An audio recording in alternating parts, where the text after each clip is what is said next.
साथियों, आज ये लोकतंत्र जो है वो खतरे में है। साथियों, ये लोकतंत्र खतरे में है।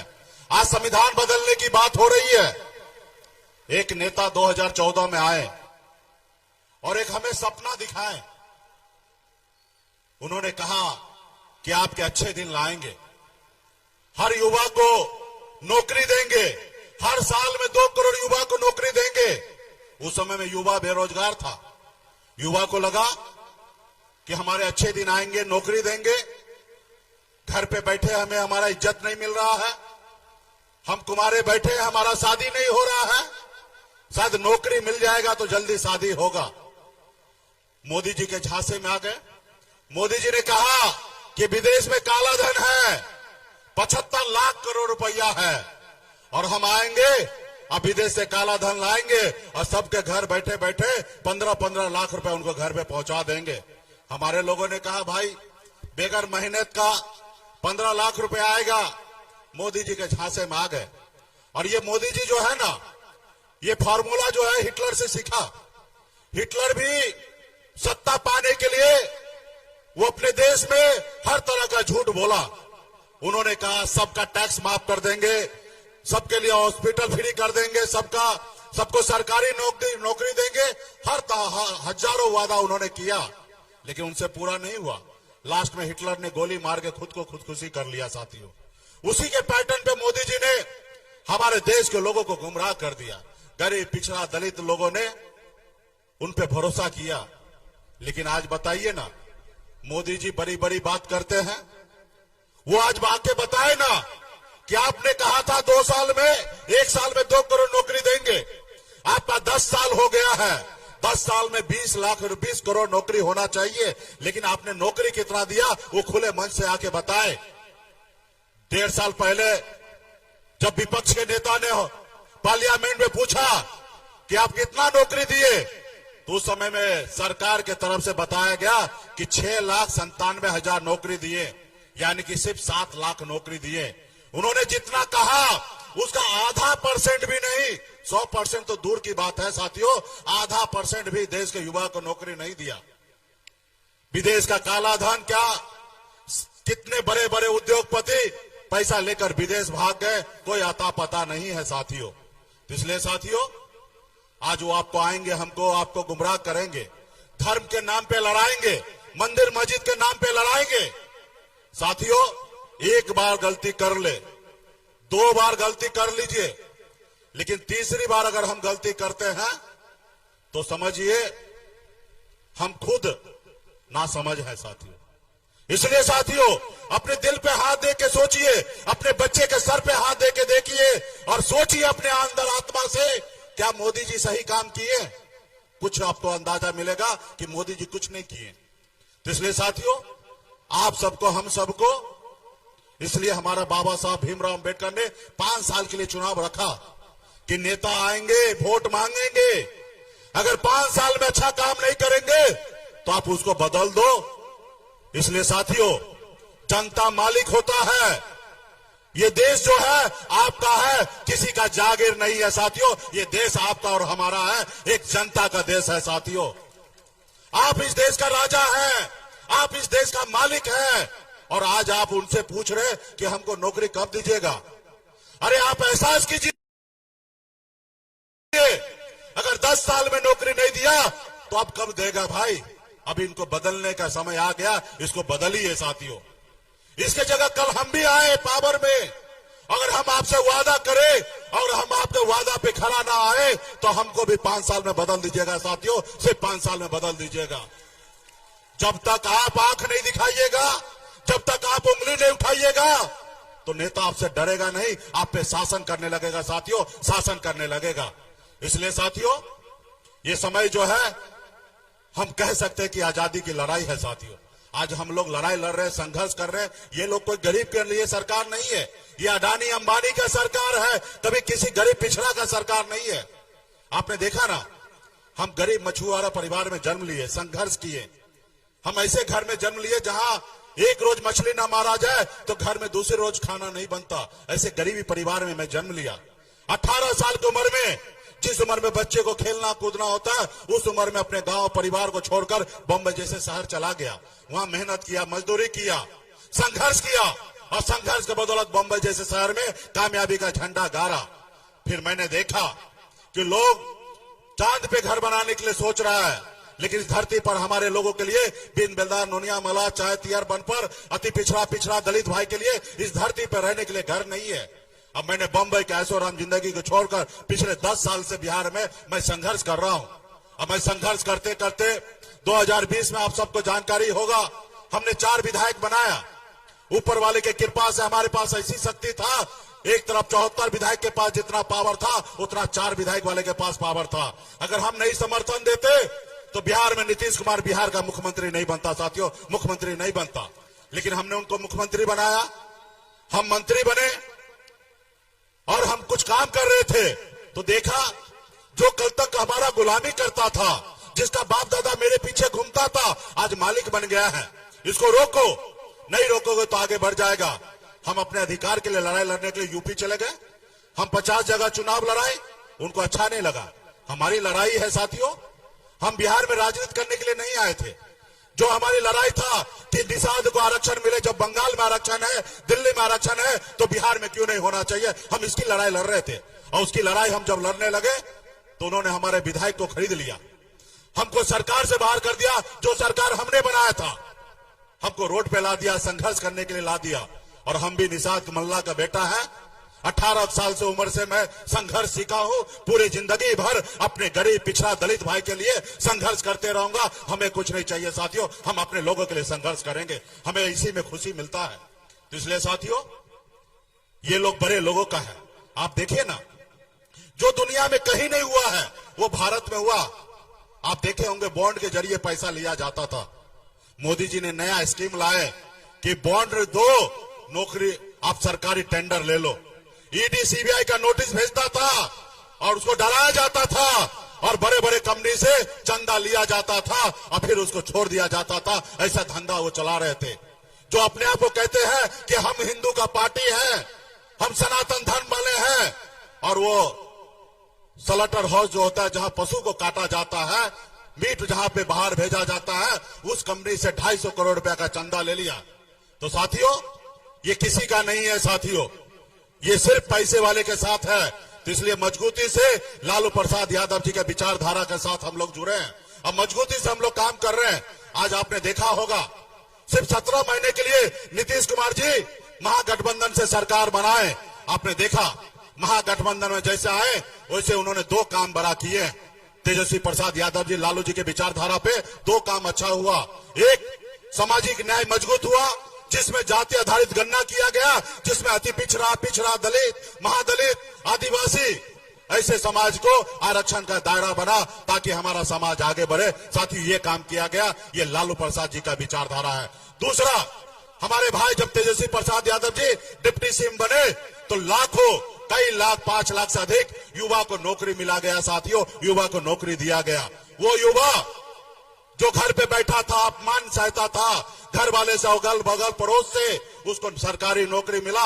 और इस साल आप देखते होंगे आपके गांव घर में बैंड बाजा बहुत बजता होगा और बहुत बजेगा। क्यों?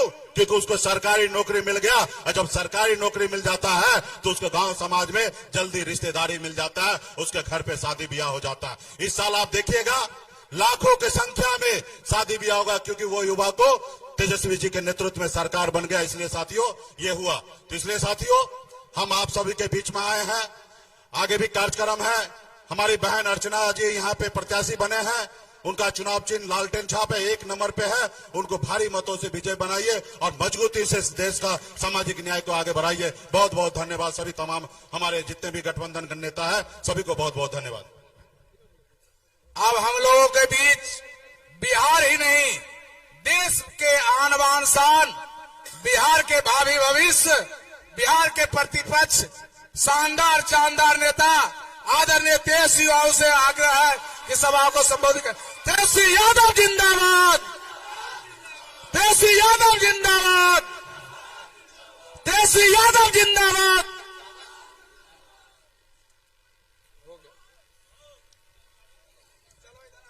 मंच की अध्यक्षता कर रहे हैं राष्ट्रीय जनता दल के जिला अध्यक्ष डॉक्टर त्रिवेणी यादव जी, मंच पर उपस्थित वीआईपी पार्टी के संरक्षक बड़े भाई मुकेश साहनी साहब, पूर्व विधायक जमुई से अजय प्रताप सिंह जी, पूर्व मंत्री विजय प्रकाश जी, पार्टी के एससी प्रकोष्ठ के प्रदेश अध्यक्ष साधु पासवान जी, पूर्व विधायक फुलेना सिंह जी, चनाउल मुखिया जी मोहम्मद इरफान साहब जी और महागठबंधन के राष्ट्रीय Janata Dal, Congress party, left party और वीआईपी के जितने हमारे नेता हैं, कार्यकर्ता हैं, हमारे मीडिया के दोस्तों, बुजुर्ग, अभिभावक, माताएं, बहनें और हमारे नौजवान युवा साथी, आप सब लोगों का हम स्वागत करते हैं, आप सब लोगों का अभिनंदन करते हैं। और आज खास दिन है, ईद का दिन है। हम सभी अपने अल्पसंख्यक भाइयों को ईद की मुबारक देते हैं और सभी हमारे हिंदू भाइयों को नवरात्र की शुभकामनाएं देते हैं। और यही हमारी देश की खूबसूरती है।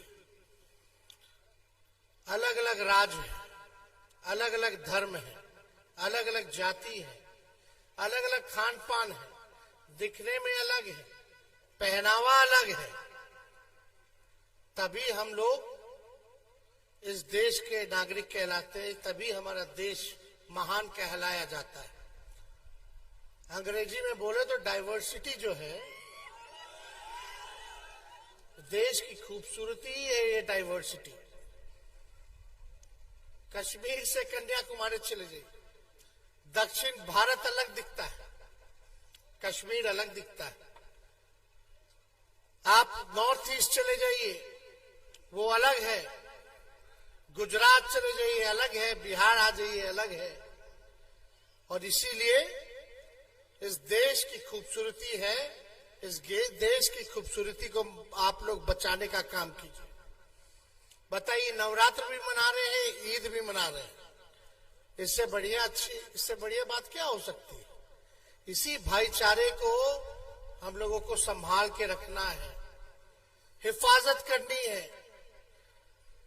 और आप लोग जान रहे, चुनाव का मौसम है, लोकतंत्र का पर्व भी चल रहा है और ये लोकतंत्र की भी खूबसूरती है, जहां लोकतंत्र में आपको ताकत मिला है कि आप अपना प्रतिनिधि चुन सके।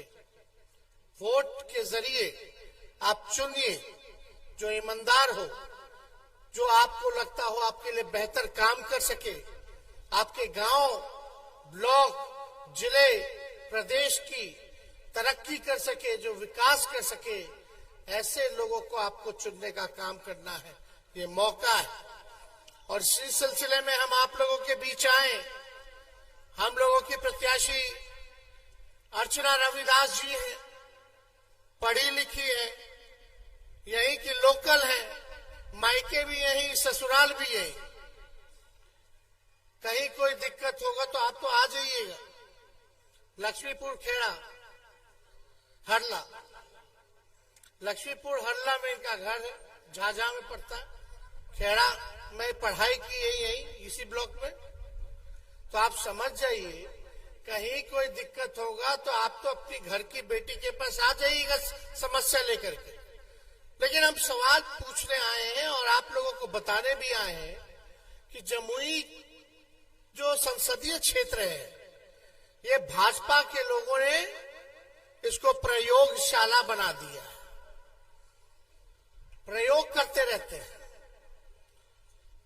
आज तक जो है हमेशा बाहर के लोगों को ही जिता रहे, बाहर के लोगों को ही भेजा जा रहा है। ये पहली बार ऐसा है कि हम लोगों ने आपकी स्थानीय उम्मीदवार को भेजने का काम किया है, ताकि आपको समझ सके और आपकी समस्याओं का निदान कर सके। लेकिन आप बताइए, हम आपसे सवाल पूछना चाहते हैं। हम मोदी जी की बात नहीं करने आए, मुद्दे की बात करने आए। और मुद्दा क्या है? बेरोजगारी है सबसे बड़ा दुश्मन हमारा, महंगाई है, गरीबी है, पलायन है। हमारे यहाँ कारखाने क्यों नहीं लगे? किसानों की समस्या ये है। असल में पढ़ाई लिखाई, दवाई, कमाई, सिंचाई और सुनवाई वाली सरकार होनी चाहिए। ये है असल मुद्दा। हमारा मोदी जी से कोई दुश्मनी तो है नहीं, हमारा वैचारिक विरोध है और हम विपक्ष में हैं। हमारा फर्ज बनता है कि हम सवाल करें अपने प्रधानमंत्री से। मेरा छोड़िए, हर एक नागरिक का फर्ज बनता है कि अपने प्रधानमंत्री से वो सवाल कर सके। तो आप बताओ, जमुई का विधायक कौन पार्टी का है? बताइए। बीजेपी का है। अब बिहार सरकार में एनडीए की सरकार कितने साल से चल रही है? कितना? 17 साल से ना। एमपी कौन पार्टी का है? एनडीए का। और देश के प्रधानमंत्री कब से हैं? बीजेपी के हैं 10 साल से। प्रधानमंत्री भाजपा के 10 साल से। बिहार में डबल इंजन की सरकार 17 साल से। बीजेपी का विधायक, बीजेपी का सांसद लगातार 3-4 बार से, है कि नहीं? गरीबी है। बताओ नौजवान, हाथ उठा के बताओ कितना लोग बेरोजगार हैं यहाँ। क्या मोदी जी 10 साल, 17 साल विधायक, एमपी सब कुछ जमुई ने दे दिया? एक बार नहीं, बार बार बार बार। लेकिन महंगाई हुई है कि नहीं? जहां दुकान चले जाओ, महंगाई बढ़ी है कि नहीं बढ़ी है? गरीबी बढ़ी है कि नहीं बढ़ी है? पलायन हो रहा है कि नहीं हो रहा है? आपके गांव में कारखाना लगा, अच्छा स्कूल बना, मॉडल स्कूल बना, मॉडल अस्पताल बना, दवा की कीमतें महंगी हो गई। तो क्या काम किया? तो काहे भाजपा भाई? किस लिए भाजपा? किस लिए भाजपा? हम तो आपसे सवाल पूछने आए।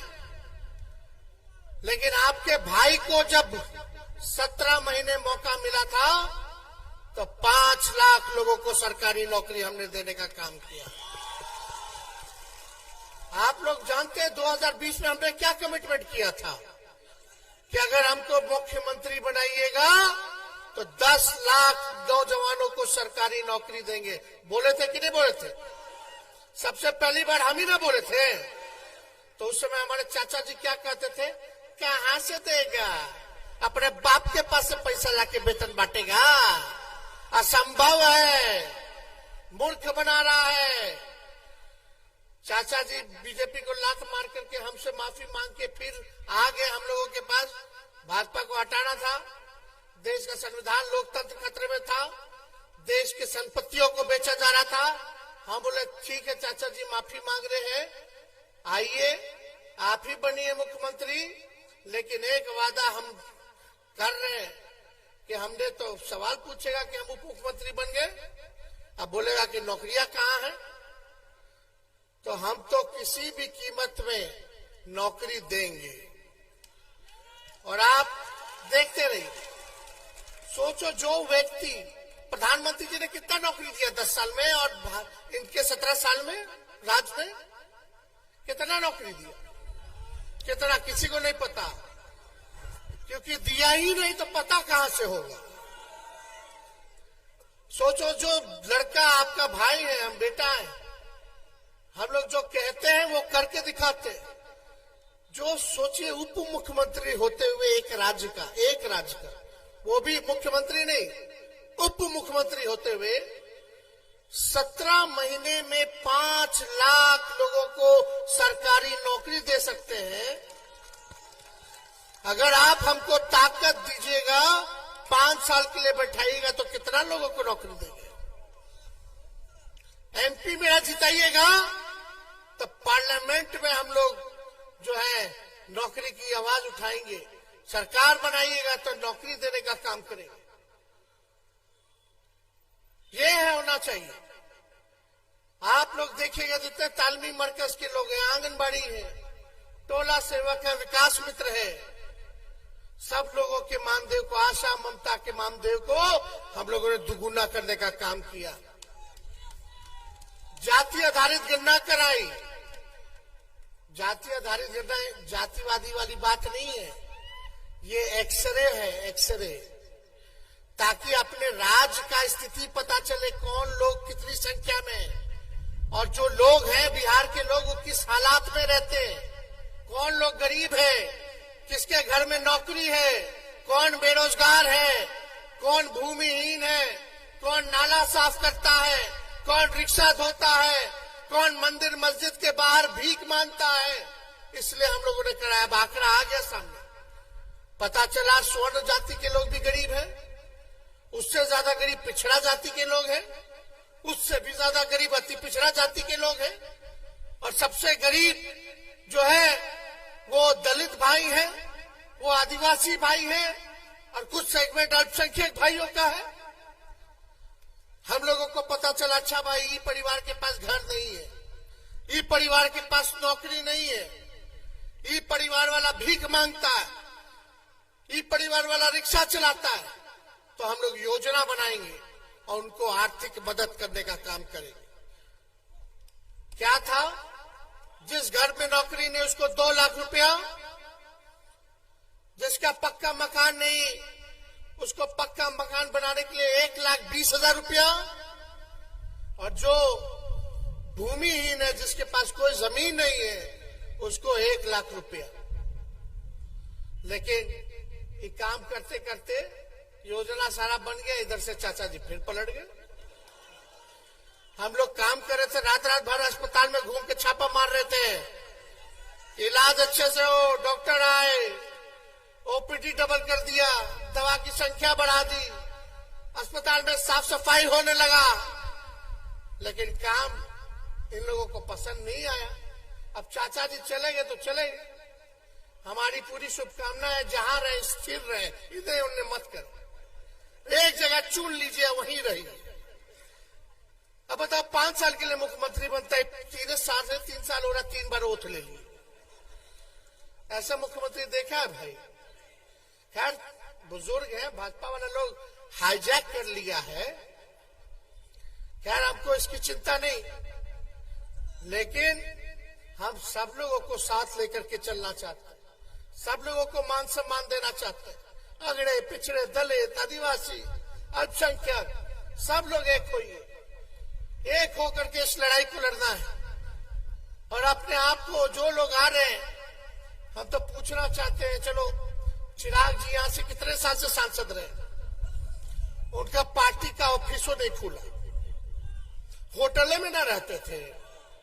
हाँ, आज चिराग जी के जीजा जी कहाँ रह रहे हैं? होटल में। आज जीतेंगे, समस्या होगी तो आप होटल जाइएगा, कहाँ रहेंगे? चिराग जी के जीजा जी का पता कहाँ है बताओ? इनका तो लक्ष्मीपुर है ना, झाझा की, इनका पता है ना, लेकिन चिराग जी के जीजा जी का पता बता दो हमको, कोई एक आदमी। बहुत लोगों को तो नामों नहीं पता होगा। तो आप सब लोगों से यही कहने आए कि कम से कम ऐसा प्रत्याशी चुनिए जो आपके लिए काम करे। महिला है, पढ़ी लिखी, लोकल है, कहीं आप लोगों को दूर जाने की जरूरत नहीं है, मिल लीजिएगा, काम हो जाएगा, ये आपके पास आ जाएंगी, काम हो जाएगा। और काम नहीं करेंगी तो इनको अगले बार हम लोग बदल देंगे, फिर दूसरा काम करने वाला को ढूंढेंगे। ये भी महिला है, नौजवान है, सबसे ज्यादा टिकट राष्ट्रीय जनता दल ने महिलाओं को दिया है, भाजपा के लोगों ने ठेंगा दिखा दिया है। पहला चरण है, चुनाव है, लेकिन मोदी जी यहां आएंगे, बोलेंगे, क्या बोलते हैं मोदी जी? जमुई के लिए बता दो, अगले 5 साल अगर मोदी जी जीतते तो क्या करेंगे, आके बताएं। आके बताएं, काहे नहीं बताएं? यहां आएंगे खाली हिंदू, मुस्लिम, सनातन, हम लोगों को गाली देंगे, लालू जी को गाली देंगे। अरे मोदी जी केवल झूठ बोलते हैं, झूठ बोलते हैं। बीजेपी का काम है, पार्टी है बड़का झूठा पार्टी, ये लोग केवल झूठ बोलने वाला है। लालू जी जब रेल मंत्री थे तो रेलवे को 90,000 करोड़ का मुनाफा दिए। आज तक कोई रेल मंत्री नहीं दे पाया इतना 90,000 करोड़ का मुनाफा। लालू जी थे तो प्लेटफॉर्म टिकट कितना रुपया में मिलता था? 3 रुपया में। अब जाएगा तो 50 रुपया में मिलेगा। टिकट का छोड़िए, प्लेटफॉर्म टिकट का किराया कितना महंगा हो गया। टिकट कटाइएगा, यहाँ से दिल्ली जाना है, बम्बे जाना है तो कितना महंगा हो गया। लालू जी थे तो 4-4 कारखाना दिए रेलवे का। अब रेलवे का जो भी बोगी उसका पहिया यही बनता है बिहार में। छपरा में दिया, मधेपुरा में दिया लालू जी ने। जितना कूली भाई था उसको परमानेंट कर दिया पूरे देश भर के कूली भाइयों को। बताओ, ये लालू जी ने काम किया। देश विदेश से, हार्वर्ड यूनिवर्सिटी से, एनसीआर से लोग आते थे, पढ़ते थे। लालू जी को मैनेजमेंट गुरु के नाम से जाने गए। कुहार जाति के लिए लालू जी ने कुल्हड़ चलवा दिया ट्रेन में ताकि उनका रोटी रोजगार पेट चलता रहे। आज क्या हो रहा है रे भाई? लालू जी तो सोचते थे कि भाई गरीबों एसी में चढ़े, सफर करे। इसके लिए गरीब रथ भी चालू करवाया था लालू जी ने। स्लीपर के भाड़े में एसी में सफर करता नजर आया गरीब। लेकिन ये मोदी जी रेलवे को बेच दिए, प्लेटफॉर्म बेच दिए, बीएसएनएल बेच दिए, एयरपोर्ट बेच दिए, सब चीज बेच दिए, एलआईसी बेच दिए। आप सब ये सब निजी हाथ में। अब नौजवान लोग, कितना लोग तैयारी करते हैं यहाँ नौकरी के लिए? करते हो। पहले रेलवे में कितना बहाली निकलता था, अब क्या हाल है? अब मिलता है नहीं ना? देख लो, जब तेजस्वी था तो 3 महीना के अंदर बीपीएससी से परीक्षा करा करके उनको नियुक्ति पत्र दे दिए। एक साथ लाखों लोगों को दिए, एक दिन में दिए।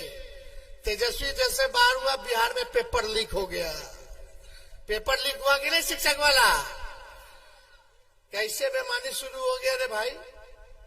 ये सब समझना पड़ेगा। हम लोग नौजवान हैं, नए सोच के नया बिहार बनाना है। अभी से आप लोग ताकत दीजिएगा।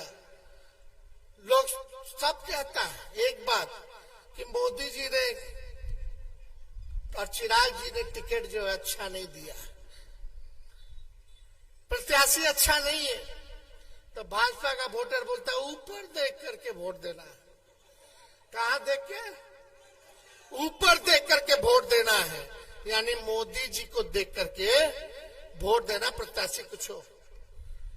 अरे जब तक आपका गांव में विकास नहीं होगा तब तक देश में विकास नहीं हो सकता। गांव से ब्लॉक बनता है, ब्लॉक से जिला बनता है, जिला से राज्य बनता है और राज्यों से ही देश बनता है। तो जो भाजपा के लोग अगर सोच भी रहे होंगे कि जान रहे कि अच्छा प्रत्याशी नहीं है, बाहरी है, लेकिन ऊपर देख करके मोदी जी को वोट देना है, तो उन लोगों को बोल दे कि मोदी जी भी नीचे नहीं देखते हैं, गरीब को नहीं देखते। मोदी जी भी पूंजीपति और अमीरे को देखते हैं। तो ऐसा हालत मत कीजिए कि जो कुछ बचा है वो भी छिना जाए। एक काम बताए आप लोग, एक नहीं बता पाएगा कोई मोदी जी ने जो किया। एक वो खाली बोलेगा कि 5 किलो राशन दिया। कितने लोगों को राशन बंटाना पता है? 80 करोड़ लोगों को। सुन लो, 80 करोड़ लोगों को। अब मोदी जी कहते हैं कि गरीबी जो है वो खत्म हो गया। अगर गरीबी खत्म हो गया तो 80 करोड़ लोगों को राशन क्यों बांट रहे हो? और मोदी जी नहीं बांट रहे। कौन? मोदी जी राशन थोड़ी ना उनके समय में चालू हुआ, ये तो कांग्रेस के जमाने से राशन मिल रहा है। फूड सिक्योरिटी बिल कांग्रेस ने लाया। पहले तो राशन मिलता था